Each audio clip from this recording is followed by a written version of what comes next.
За сайн байцгаана үзэгчдээ. Өнөөдрийн ярих түүх бол сонирхолтой түүх байх болно. Та бүгдээсээ нэгэн асуулт асууя. Хэрвээ таны эхнэр юм уу нөхөс чинь төгс хүн бол та яах вэ? Энэ хүнийг та хуурч чадах уу? Жишээлбэл таныг ажил юм уу хичээлээс чинь тарж орж ирлээ. Аягаа угацсан, хоол бэлэн, хөлн дээр чи хайраа массаж хийгээд хүү ядарч гэнэ үү? Яаж юм? Хайр, хүндэтгэл бүх зүйлээр хангаж чаддаг. Та энэ хүнийг хуурч чадах уу?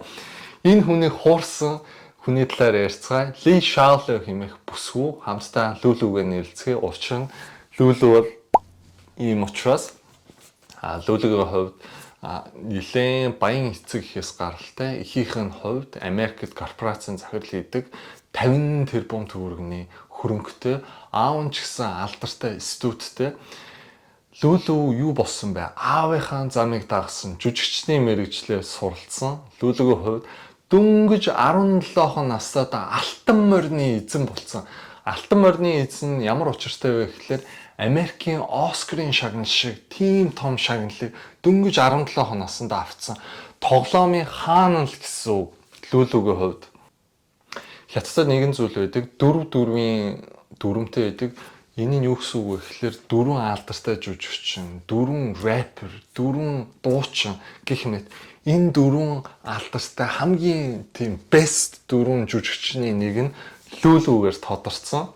Лүлүгийн жүжигчний карьерийн хувьд тэнгэрт түгжсэн ч гэсэн хувийн амьдрал үргэлжлэх хувьд нэг л газар доогоор яваад байсан. Учир нь гэх юм бол эхний найз залуу Ли Шин. Энэ найз залуу бол Фан Бинбиний хуучин найз залуу байсан. Энэ найз залуугийн нэгэн сонирхолтой баримтыг ярьж өгье. Энэ бүсгүй Лүлүгээс салаад дараагийн бүсгүйтэй үүсгэсэн байгаа. Дараагийн бүсгүйтэй цэцэрлэгт хүрээлэнээр алхаж байгаа. Гинтхэн өвдөг сөгдөөл гарнаасаа нэгэн зүйлийг гаргаж ирсэн. Та бүгдээ харж байгаачлан энэ чулуу гаргаж өгсөн. Зүрхэн хэлбэртэй чулуу. Тухайн найз бүсгүй маань маш их баярлал. Вау, ямар гоё юм бэ. Гэхдээ тэр хоёр удалгүй салцсан. Хуучин найз бүсгүй тухайн чулууг нь хадгалсаар л байсан. Гэтэл нэгэн өдөр Ли Шиний шинэ найз охиныхаа нэгэн постыг нь харсан. Зүрхэн хэлбэртэй чулуу байсан. Ли Шин чамд энэ чулууг бас өгсөн юм уу гэсэн чинь нөгөө бүсгүн гайхал. Арай тэр цэцэрлэгт хүрээлэн дээр явж байгаа л өвдөг сүгдөл энэ чулуу гойж өгсөн гэсэн чинь тийм штэ гэж бүр үнэхээр гайхацгаасан. Бас нэгэн сонирхолтой баримт нь Ли Шин энэ зүрхэн хэлбэртэй чулууг эмнэлэгт хэвцээ ээжтэй хүртэл өгсөн. Тийм учраас энэ хүнийг чулуун хүн гэж нэрлэдэг. Хоёр дахь найз залуугийн хувьд Ханган хэмээх энэ залуу байгаа. Супер Жуниор хамтлагийн гишүүн. Гэхдээ үргэж явах явцдаа нэгэн өөр эмэгтэйтэй оройн хоолыг цуг барьж байсан. Тухайн эмэгтэйг үнссэн. Тэгээ Лүлү бүр шоконд ороод энэ залуучууд бол миний зүрхийг маш их шархлуулж байна. Ерөөсөө л эрэгтэй хүн надад хэрэггүй. Би ганц бие бай. Надад ямар ч залуу хэрэггүй. Би бол хүчрэхэг эмэгтэй хүн гээл ямар ч эрэгтэй хүнийг сонгохгүй явахар шийдсэн. Гэвч уудлгүй бурхан түүний үгийг сонссон юм шиг за бүсгүй минь чамд нэг алдаж болохгүй эр хүнийг явуулъя. Түүний нэрийг Жа гэдэг нэгэн орой ресторан хоол идчихсэн. Өөр ширээн дээр сууж байгаа. Ямар нэгэн байдлаар за тухайн залуучууд маань тамхи татгаа гарцсан, нойлроо уушсан. Зарим нь за найзуудаа баяртай би эртхэн харьлаа. Удалгүй тэр ширээн дээр ганцхан Лүлү болон Жа үлдсэн байсан. Жагийн анхны харцсан Лүлү байсан. Жа Лүлү хараад зүрхэн түг хүчтэй зөглөөл маш хайрын өндөр мэдрэмжийг авсан. Бүр хөлс баасан гоожвол Лүлү өөр ширээн дээр сууж байгаа ч гэсэн ерөөсөө түүний нүд рүү ихцэлж харж чадахгүй. Уцаа керманаас гаргалаад ухаж байгаа л золтол халуун шүлэнд уцаа унгаачаагүй. Удалгүй нэгэн сурвалжлагч Лүлүгөөс ярилцлага авсан байгаа. Лүлү тухайн мөчөд чи юу гэж утсан бэ? Ганцхан Жатай үлдсэн байлээ. Тэгсэн чи хамгийн сонио хариулт нь Лүлү тийм үү? Би ерөөсөө анзаараагүй шүү дээ гэсэн. Лүлү үнэхээр Жаг сонирхоогүй бололтой. Гэхдээ ямар нэгэн байдлаар Лүлү болон Жа найзууд болцгооцсон. Лүлүгийн хувьд Жаг фрэнд зонцсон л гэсэн.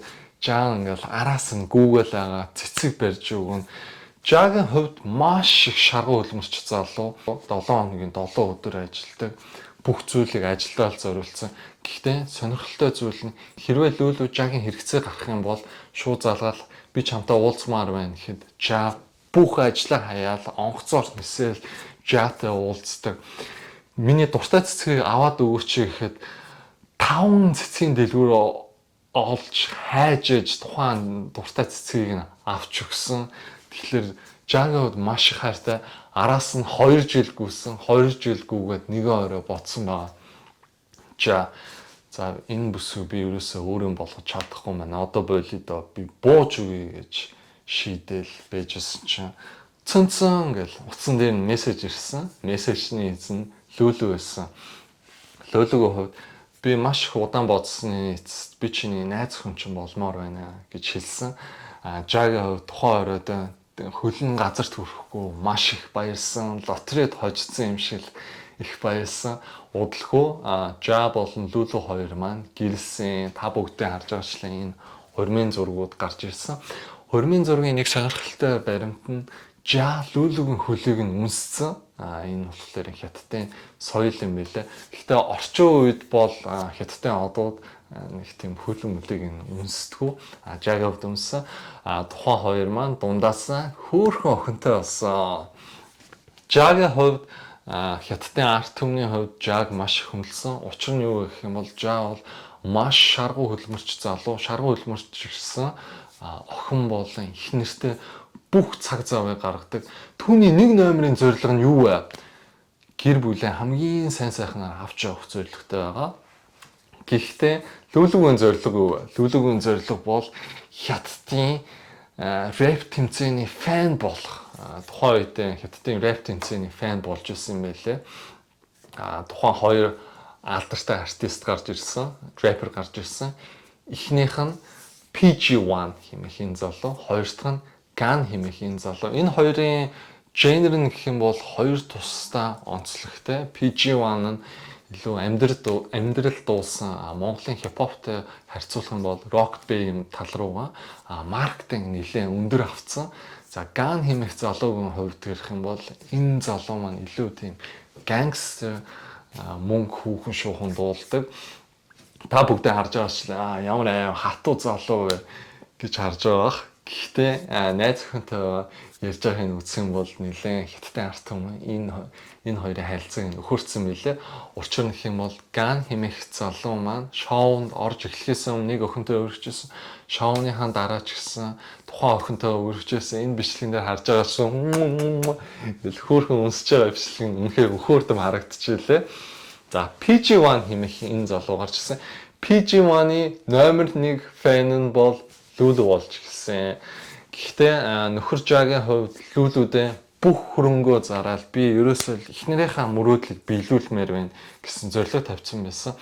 Тухайн хоёрын амьдралын хувийн онцлог нь гэсэн сонирхолтой. Учир нь юм бол Жан бүх мөнгөө Лүлү зарцуулдаг бол Лүлү олсон бүх мөнгөө өөртөө л зарцуулдаг. Бүх хувцсан өөрхөн бүх хувцснуудаа шүүгээ савндаа ичдэг. Гэтэл Жад бүр өөрхөн хувцаа хийх шүүгэж олддгоо. Доотлынхаа байрыг түрээсэлж хувцаа идэг. Тийм л хайртай. Эхнэрээ тухайн PG1-ы фэн болж байгаа юм мэдээд бүр дэмжсэн. Дэмжихтэй тухайн PG1, Лүлү, Жа3 маань дотн найзууд болсон мөлий. Гэр бүлийн найзууд болж гисэн хамтдаа аялдаг. PG1 Gun 2 хэмээх энэ рэпер залуугийн хэн ялагч болсон бэ? Санал асуулга өгсөн. Хамгийн сонирхолтой зүйл нь энэ хоёрын санал асуулга нь хоорондоо яг ижлэхийн тэнцүү болцсон. Тиймээс хоёр ялагч тодорцсон. Тухайн хоёрын карьер нь тэнгэрлэн өссөн. PG1-ы хувьд гэх юм бол 15 брэндтэй гэрээ байгуулсан. Номер 1 фэн нь Лүлү гэсэндээ Лүлүгийн хувьд өөрхийн стилийн тэр чигтээ хипхоп руу болгоцсон. Та бүгдээ харж байгаачлан гэр бүлийн найзууд болсон. Удалгүй өөрхийн сошиал хаягуудаа PG1-ы цамцсныхан зургуудыг нь оруулж эхэлсэн. Та бүгдээ харж байгаачлан энэ цэнхэр цамц.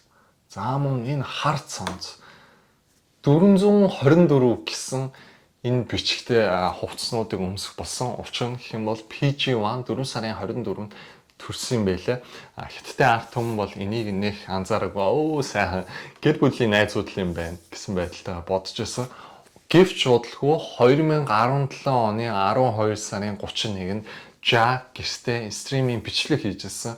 Хүмүүс асуусан эхнэр чи хайчдсан бэ гэсэн чинь манай эхнэр удалгүй ирчэндээ гээд комент үлдээсэн. Гэвч удалгүй папараццигийн бичлэгнүүд араасаа гарч ирсэн. Энэ ямар бичлэгнүүд вэ гэхэлэр PG1-ийн хүн найз Лүлү 3 оройн хоолнд ороод цугтаа алхсан бичлэг. Тухайн оройн хоолноосоо гараад цугтаа алхаж байгаа бичлэгийг нь харж байна. Та бүхэн энэ бичлэгнээс харах юм бол яг л гуруулаа нэг ийм байдалтай явж байгаа. Энэ хоёр бол яг хөөрхөн хосууд. Энд чинь бол найзууд заримдаа нэг тийм үе байдаг та. Яг л найзууд бол найз хүн, найз залуу хоёр юм шиг л яг ингэж харагдаж байлаа. Тэгээд шөнийн 3 цагт PG1-ийн гэрлүүн Лүлү ороод тухайн оройд хонцсон. Бүр үнэхээр гайхалтай. Өглөө нь болсон. Өглөө нь өөрхөн нүрээ нууцсан энэ байлаа гарч иж байгаа. За магадгүй аргагүй ахалтай өвлөө болж байгаа хүүтэн учраас толгоогоо нууцсан байх. Лүлүгийн Bentley загварын машинд нь хамтдаа сууцсан. Та бүгдээ харж байгаачлан PG1 эхлээд жолоочийн талдаа суудсан байсан бол тэр хоёр жолоодж жагаад удалгүй Жагийн гэрт очоод тухайн хоёр маань суудлаа солилцсон. Суудлаа солиод PG1 гэрлүүгээ хараад такси бариад явцсан. Хүмүүс гайхацгаал хөөе наа Лүлү чинь чамаа хуураад байгаа юм шүү жаа гэл бүр интернет сошиал орчноор дүр ховж болоод гайхацгаал байжсэн чинь тухайн PG1 пост оруулсан. PG1 юу гэж пост оруулсан бэ гэхлээр би Ja болон Лүлүг өөрхийн ах эгч нэгэн гэр бүлээл гэж хардаг гэсэн. Юу ч яриад байгаа юм те. PG1-ийн хувьд ярих юм бол насны хувьд 10 жилийн насны зөрүүтэй 1994 оных одоо 31-тэй тухайн үедээ 24 настай байсан. Удалгүй Лүлү маань ч гэсэн пост оруулсан. Лүлүгийн пост нь оруулахдаа бид нар яаралтай ажилд байсан. Шүнжэнгөө ажиллах шаардлагатай болсон. Удалгүй нөхөр Жан пост оруулсан. Постн дээрээ итгэлцэл гэдэг бол чухал зүйлээ. Итгэлцэл гэр бүлд байх зүйл. Тэнгүүт нь хятадын ард түмэн за бид нар л нэр хүн дээр тусгаж аваад байгаа юм байна. Энэ чинь зөв хөнгөн хүлээгээд авах зүйл юм биш үү дээ гэж бодож байтал. Гэхдээ л олон тайлбаршгүй сонин зүйлүүд бас байгалбайсан. Гэтэл хүмүүс нэг л тайвширч чадахгүйсэн. Жүжигчин Масо хүртэл энэ тал дээр орж ирсэн. Тэр гуруулаа явж исэн мөртлөө Масо гинтхэн гарч ирсэн. Бид нар тавуулаа явж исэн гэж худлаа ярьж гисэн. Масо нь юу гэж хэлсэн бэ гэхлээр бид нар баг зэрэг уугаад кино үзсэн төдий өөр юу ч болоогүй гэсэн пост оруулсан. Гэтэл хүмүүс бол гайхацгаасан. Масо тэр бичлэгэн дээр PG1-ийн найз Лүлү гуруулаад явж ирсэн. Масо чи хаанаас гараад ирсэн юм бэ? Бас гэрлүүн чи одоо яг яаж орж ирсэн байж болох уу? Тааш гэрлүүн авираад ороод ирсэн юм уу? Папараццийн шүнжэнгөө бичлэг хийцэн байлээ. Тийм учраас бүгдийг нь мэдж байгаа. За энэ тал дээр нь ингээд гайг өнгөрцөн. Удалгүй энэ ховж юм явсаар л байсан.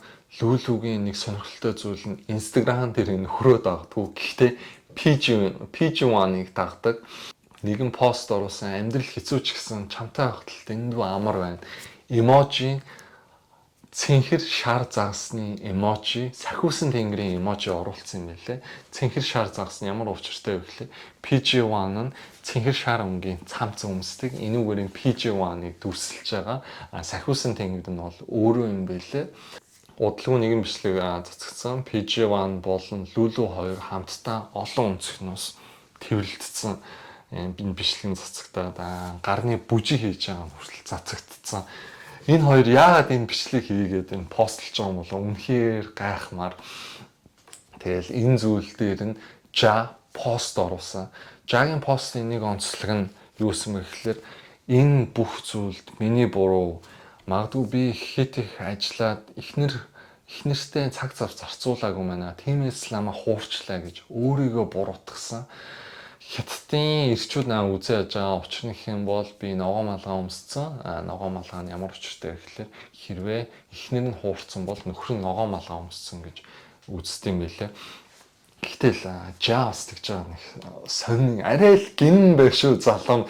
Ямар эрх хүн ихнээ өөр залууг тоноолохыг зөвшөөрдөм бэ гэд бүр хилээ хийч юм санагдсан.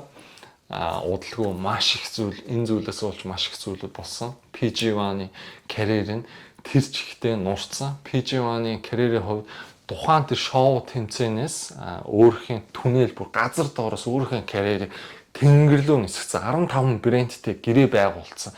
Гэхдээ тухайн залуу маань юу хийсэн бэ гэхээр бид нар ерөнхийлж авч үзэх юм бол тухайн нөхөр жаа маань маш их санхүүгээр тусалж байгаа. Эхнэр нөхөр хоёр нь.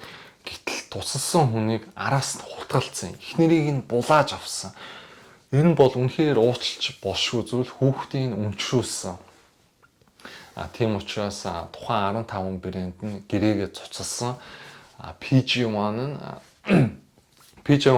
дууныхын артистын карьер нь тэр чигтээ дууссан. Учир нь гэх юм бол ямар нэгэн байдлаар концерт зохион байгуулалтын 24 цагийн дотор шууд цуцалчдаг. Ямар ч дээшээ гарах боломжгүй. PG1 хоёр дахь боломжийг өгөөч гэж гуйсан боловч хоёр дахь боломжийг өгөөгүй. Cancel culture болсон. Лүлүгийн хувьд ч гэсэн жүжигчнийхэн карьер нь тэр чигтээ төгссөн. Жан болохоор охиноо аваад сардан 50 сая төгрөгийн хүүхдийн тэтгэмж тогтоолгосон. За эхнэрийнх нь жүжигчний карьер дуслаа. Одоо стрим хийгээд хувцас заах гэж оролцсон.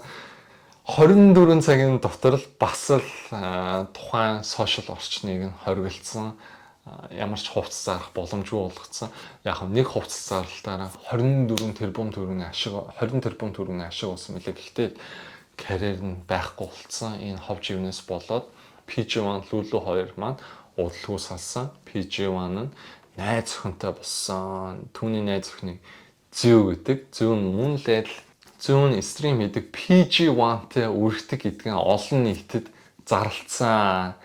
Хятадын ард түмэн нэгэн шаардлага тавьсан. PG1-аас салаа. Наа чи муу залуу гэсэн. Зүү бол харин найз залуу өмөрөд би бол салахгүй гэсэн. Удалгүй тэр стрим дээр нь түүнийг санхүүжүүлдэг байсан байгууллага агентууд нь зүг дэмжихээ байцсан. Учир нь гэх юм бол PG1-ыг тэр чигт нь cancel хийх хятадын ард түмэн хүсэж байгаа. Миний хүсэж байгаа зүйл ч гэсэн Монголд ийм cancel culture ороод ирээсэй лээ. Маш олон инфлюенсер болон олонний танил алдартай бүтэхгүй зүйл хийдэг хүмүүс байгаа. Тэднийг дэмцээл байдаг. Энэ надад үнэхээр утгагүй санагдав. Та бүхэн маань юу гэж бодож байна? Доор хэсэгт коммент үлдээгээрэй.